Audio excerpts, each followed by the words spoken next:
Okay, for just a minute, I want you to forget about silicon and steel. What if the most powerful technology we have to fight climate change isn't something we have to build? What if it's already all around us, in cells, in DNA? We're about to dive into a radical new idea that could reshape, well, everything, the GeneCapsule framework. So let's just start with the biggest question of all, the one that this whole idea hinges on. What if solving climate change isn't about inventing something totally new, but about unlocking a power that's been right here, all along, hidden inside the very DNA of our planet?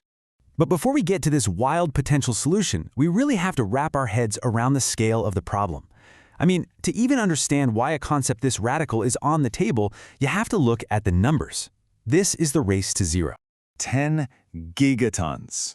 Just let that number sink in. That's how much CO2 we need to physically pull out of the atmosphere every single year by 2050 just to meet our climate goals. It's a colossal, almost unimaginable amount, and frankly, it's a challenge our current technologies are nowhere near meeting.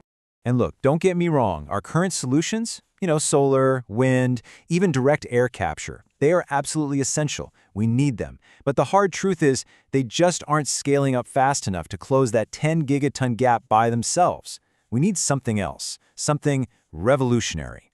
And that need for a revolutionary approach is forcing scientists to look in a completely new direction, not up at the sky or into factories, but down into the soil, into our oceans, and inside the very building blocks of life itself. What if the answer isn't mechanical, but biological? And this quote just nails the core philosophy, right? Why are we trying to build brand new carbon capture machines from scratch when we're literally surrounded by the best ones ever made? Trees, microbes, algae, they've been perfecting this for billions of years. The idea is we don't need new hardware, we just need to upgrade their software. So, what even is a gene capsule? Well, think of it like a targeted genetic update. It's a precisely designed package of information that gets delivered to an organism for one and only one purpose: to turbocharge its natural ability to capture and store carbon from the atmosphere. Okay, that sounds like science fiction, I know. So how would this actually work in the real world? Let's break down the framework and look at the step-by-step process of turning this whole concept into a reality. It all really breaks down into 3 key stages. First up, you have gene identification. Scientists have to pinpoint the exact genes that make certain organisms amazing at capturing carbon. Think of a tree that just grows way faster, or a microbe that's a genius at storing carbon in soil. Then, step 2 is organism enhancement. Using tools like CRISPR, you precisely edit those genes to enhance those traits. And finally, step 3, carbon sequestration. You deploy these superpowered organisms out into the environment where they can just get to work, capturing and locking away CO2 way faster than before. Now, this isn't about changing everything all at once. It's about focusing on a few key players.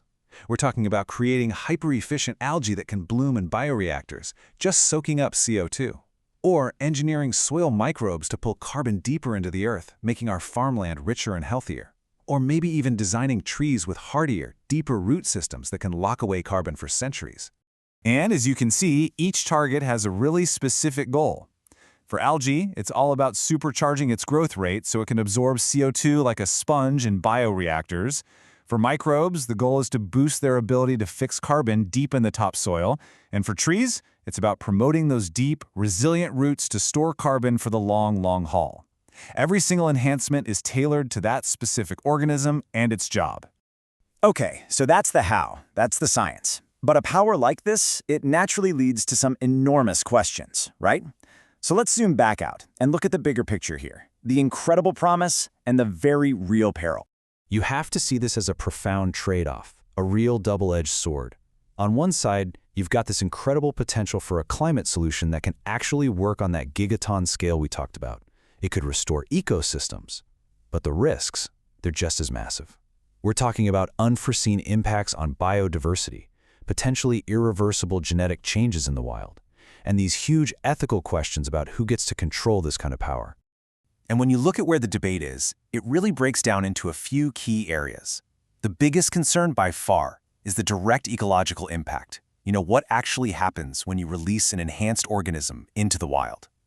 Right behind that is the fear of unforeseen consequences, all the unpredictable domino effects. And then, of course, you have these crucial debates over governance, control, and the core ethics of re-engineering nature on a planetary scale. Which leaves us right here with this one critical question. Is this technology, the ability to literally rewrite the code of life, the ultimate tool we need for our planet's survival? Or is it the ultimate, irreversible gamble? That is the monumental choice that concepts like the GeneCapsule framework are putting right in front of us.